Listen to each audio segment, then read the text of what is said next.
L'artista pluripremiato Oliver Tree era all'apice del successo con hit come Life Goes On e I Miss You. Poi, tragicamente, Illinois 14 giugno 2026, è morto all'età di 32 anni in una collisione tra elicotteri in volo in Brasile. Lo indigeni hanno stabilito che si trattato di un incidente, ma I suoi fan più accaniti sospettano qualcosa di più sinistro. Tree stava infatti per diffondere filmati clamorosi riguardanti una base aliena rettiliana nascosta in Antartide. This is one of the things I came here to research, which is the alien bases. Agli occhi del mondo, Oliver Tree Nickel era un cantautore, rapper, produttore discografico e personaggio del web americano. Tuttavia, solo I suoi fan più accaniti sapevano che Tree nutriva un profondo interesse per la ricerca sulla vita extraterrestre e sugli UFO, a tal punto da partecipare a una spedizione speciale in Antartide per filmare I cosiddetti punti di accesso a una base sotterranea segreta di alieni rettiliani. Come è evidente, si trattava di un vero e proprio documentario su una base aliena sotterranea che egli voleva mostrare al mondo intero. Sebbene Tree non abbia potuto prosguire oltre per motivi di sicurezza, I sostenitori del teoria del complotto hanno iniziato a ipotizzare che tale spedizione potesse essere una delle cause della sua prematura scomparsa. Purtroppo, non lo sapremo mai con certezza. Behind me you can see one of 17 alien base caves, which enters into what we are almost 99% sure is the entry point to Agartha, the Hollow Earth. This underground civilization said to exist within the Earth's core was first discovered by one of Christopher Columbus's disgruntled cronies. His former co-captain, Shepard Charlemagne, allegedly led an expedition 13 miles into this exact Antarctic snow cave on the night of April 30th, 1886. He claimed to find a mythical subterranean kingdom inhabited by enlightened lizard-like beings. D'altra parte, non è la prima volta che si parla di una base aliena nascosta in Antartide. Nel 1945 emerse un'informazione sconcertante sull'Antartide che scosse profondamente l'intera comunità scientifica. L'ammiraglio della Marina Statunitense ed esploratore Richard Byrd fu uno dei primi piloti a sorvolare sia il polo nord che il polo sud. Presa inoltre part all'Operazione High Jump, la più grande spedizione mai organizzata verso l'Antartide, che impiegò 13 navi, 23 velivoli e altri 4.500 militari. La missione, della durata prevista di 4 mesi, si prefigeva il raggiungimento di diversi obiettivi militari. Tra questi 6 era anche l'individuazione di eventuali basi militari natiste nel continente antartico. Tuttavia, durante la ricerca di tali basi segrete, l'ammiraglio Richard Byrd e la sua squadra si imbatterono in qualcosa di assolutamente imprevisto, un'esperienza che li avrebbe segnati per sempre. I dettagli di questo inquietante incontro emersero da un diario ritrovato dal figlio dell'ammiraglio molti anni dopo la sua morte. A quanto pare, Byrd aveva mantenuto il segreto su quanto accaduto poi costretto dal governo, che temeva che la diffusione di tali informazioni potesse scatenare il panico a livello globale. Nel suo diario, l'ammiraglio descriveva l'esistenza di un accesso al centro della Terra situato in corrispondenza del polo sud. Dopo aver individuato tale ingresso, egli guidò una flotta di aerei militari al suo interno per scoprire la destinazione.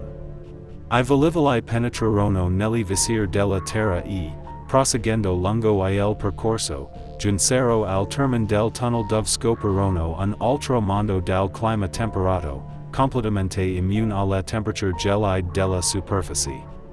Il paesaggio era rigoglioso e verdeggiante, come se fossero stati improvvisamente trasportati nella foresta amazzonica brasiliana. Mentre proseguivano il volo, si imbatterono in una città dal structure in cristallo. Improvvisamente, si accorsero di essere circondati da oggetti volanti a forma di disco e persero completamente il controllo dei loro aerei. La tecnologia avanzata di quegli esseri superiori permetteva loro di controllare a distanza e a piazzamento I velivoli militari statunitensi. Alla fine, I mezzi furono costretti ad aderire e l'equipaggio venne scortato da esseri dall'aspetto alieno all'interno di una zona simile a una caverna. Lì, l'ammiraglio Byrd incontrò il capo di quegli esseri, che nel suo diario definì il maestro. Il maestro comunicò all'ammiraglio Byrd la profonda delusione provata nei confronti dell'umanità, in particolare per l'uso di armi nucleari durante la seconda guerra mondiale, essi nutривano serie preoccupazioni per il futuro della superficie terrestre. Tutto ciò appare perfettamente logico oggi, dato che gli UFO vengono avvistati soprattutto nei pressi di siti di lancio nucleare e basi militari, come nel caso del recente avvistamento dell'UAP a forma di Medusa, avvenuto nel 2018 presso una base militare americana in Iraq. Oltre allo scambio di parole pacifiche, non fu arrecato alcun danno all'ammiraglio e al suo team, fu loro concesso di ripartire portando con sé tutte le attrezzature e senza che venisse trattenuto alcun ostaggio. Nello stesso diario si menziona anche che, al loro ritorno in superficie, l'ammiraglio Byrd avrebbe voluto divulgare la notizia, ma ricevette dai vertici militari l'ordine di mantenere il silenzio e di non parlare mai pubblicamente. Come interpretare, dunque, questo incontro? L'ammiraglio Byrd stava forse avendo delle allucinazioni a causa del temperature extreme? O ha realmente incontrato alieni che vivono negli visir della Terra? E questa città aliena esiste davvero, si tratta degli stessi alieni e UFO che osserviamo da tempo nei cieli del nostro pianeta? A proposito di alieni rettiliani sotterranei, gli abitanti della zona circostante la grotta di Sun Dung, in Vietnam, si sono trovati faccia a faccia con alcune di queste creature. Nel 1991, nella provincia vietnamita di Quang Binh, un abitante del luogo si imbatte nello strano ingresso di una grotta montana misteriosamente nascosta, la grotta di Sun Dung. L'accesso era troppo ripido per essere esplorato, così l'uomo rinunciò all'impresa, per annotando l'ubicazione. Quasi 20 anni più tardi, un'associazione britannica di speleologia decise finalmente di esplorare la grotta, dopo aver appreso l'esistenza proprio grazie a quell'abitante del luogo. Entrando in quella grotta, I ricercatori scoprirono qualcosa che li lasciò completamente sbalorditi e senza parole. L'enorme cavità ospitava una fitta vegetazione tropicale e corsi di acqua, una sorta di foresta pluviale amazzonica sotterranea. L'aspetto sorprendente che la luce solare filtra all'interno attraverso numerosi squarci nella volta, crollata in più punti nel corso degli anni. Si tratta, di fatto, della più grande cavità sotterranea del pianeta.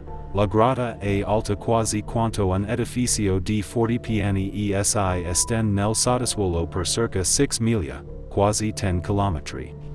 Sembrava un mondo a sé stante.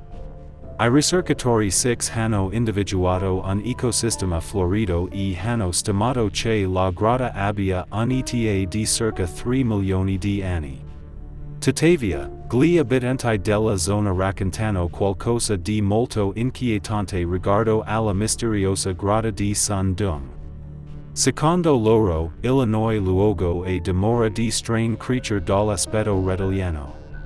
Molti residenti hanno descritto vividamente di aver visto umanoidi simili a rettili uscire dalla grotta di Sun Dung durante la notte.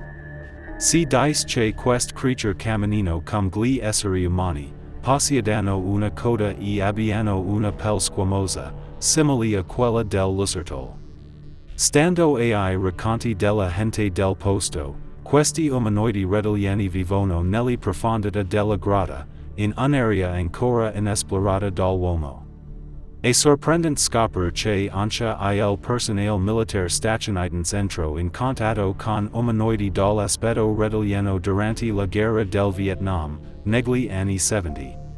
I soldati americani fornirono la stessa descrizione degli abitanti del luogo, videro creature simili a lucertole, eret su du zamp, che popolavano le profonde grotte del Vietnam.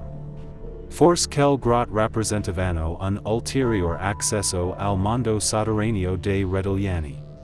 Analogamente, umanoidi dall'aspetto rettiliano sono stati avvistati anche in altre parti del mondo, come Cusco, in Perù.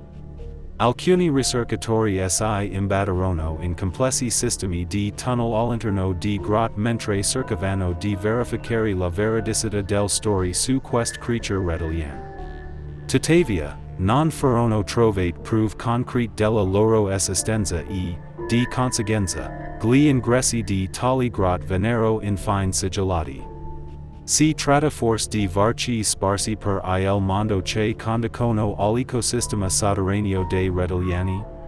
I recenti avvistamenti di creature alien alti circa 3 metri a Miami, USA, e in Brasile potrebbero riguardare proprio questi umanoidi rettiliani, che starebbero finalmente tentando di entrare in contatto con il mondo esterno. Se fosse vero, quali implicazioni avrebbe per il futuro della razza umana? Condividi le tue opinioni nella sezione commenti cassato. Non dimenticare di iscriverti al canale per rimanere aggiornato sugli ultimi avvistamenti UFO e sul novità nell'esplorazione spaziale. Clicca sull'icona della campanella per ricevere gli aggiornamenti e continuiamo a esplorare insieme.